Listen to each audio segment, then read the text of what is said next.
Protect yourself and your vehicle from fire hazard with a cold fire suppression system available exclusively from Speedway Motors. This vital piece of safety equipment can be easily installed in virtually any race car or street vehicle. It features both manual activation and automatic actuation to discharge when fire is detected. The affordable, simple-to-install system can be customized to fit your vehicle and is easily recharged and reset in minutes. It is non-toxic, non-corrosive, and environmentally friendly. Now, we're going to show you just how easy it is to install the cold fire suppression system. Remove all items from their packaging and ensure that all the components outlined within the instruction manual are included. Unscrew the head from the cylinder. Fill the 1-liter cylinder with a bottle of cold fire suppressing agent. Apply lubricant to the threads and sealing surfaces. Tighten the head on the cylinder hand tight.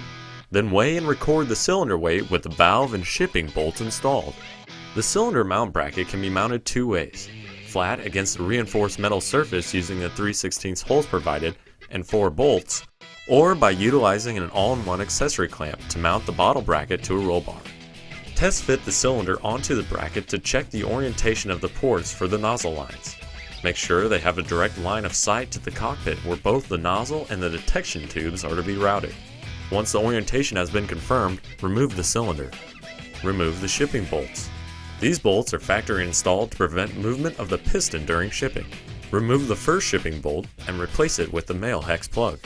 After the male hex plug has been installed, remove the second shipping bolt and replace it with the compression fitting that holds the nozzle line. Be sure that the compression fitting is installed facing the cockpit. Remove the red detection tube cap on the maintenance valve fitting. Note that the maintenance valve contains a red safety seal. This seal is to ensure the maintenance valve remains open during operation. Reinstall the cylinders so that the Schrader valve is easily accessible and the pressure gauge is viewable. Then secure the cylinder by tightening the integral quick clamp straps. The cylinder is now ready for nozzle and detection tube installation. Locate the composite discharge tubing. This is used as the nozzle line, which is connected to the cylinder by the compression fitting. The tubing has been designed to hold its position when bent in a particular direction. The length of the nozzle tube needs to be optimized. Determine the routing of the tubing into the cockpit, then cut with a tube cutter. Grommets or edge molding should be used to protect the line against sharp edges. The tubing must be attached using the supplied loop clamps and hardware. The nozzle should be positioned to shower the driver in a fire hazard. This could be from any angle determined by the installer. Common locations are through the dash panel or attached to the seat and directed at the driver's torso. Next, we'll install the detection tube. The detection tube has two unique ends. One is the crimped end, and the other is the fitting end that attaches to the maintenance valve on the cylinder. The detection tube is wrapped in a stainless steel spring. This protects it from being harmed. The detection tube is temperature sensitive and will burst when sensing temperatures in excess of 175 degrees. Routing of the detection tube can vary depending on application and preference.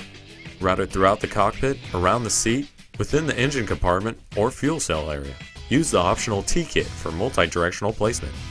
Once the placement has been determined, drill a hole through the wall of the cockpit. Use grommets or edge molding to protect the line against sharp edges. Then tighten the detection tube to the maintenance valve. The tubing can be attached using the supplied loop clamps or tie wraps. Prior to final placement, position the manual actuator on the detection tube. To do so, insert the detection tube within the bore of the manual actuator. This is done by loosening the pinch bolt on the bottom of the actuator and pulling back the spring from the crimped end. Insert the crimped end of the detection tube into the clamp bore of the manual actuator. The manual actuator will slide anywhere on the detection tube you would like it placed. It should be easily accessible by the driver. There are two threaded holes for 3/8 course bolts to mount the actuator to a flat surface, or use two 1032 through holes in the bottom for attaching the actuator to a roll bar mount. After the manual actuator position has been determined, align the pinch bolt between two coils and tighten. The pinch bolt acts as an indexing mark to ensure that the plunger will clear a coil when pushed. Locate the lanyard for the manual actuator. Bolt one end of the lanyard to the actuator housing and slip the safety clip through the other end. The safety clip should be removed anytime the vehicle is in operation. Using a regulated nitrogen supply, pressurize the Schrader valve to 175 psi. Ensure complete pressurization is achieved with the initial fill. Verify the pressure is in the green zone on the gauge. Actuation occurs by depressing the plunger on the manual actuator, or by the detection tube sensing heat in excess of 175 degrees.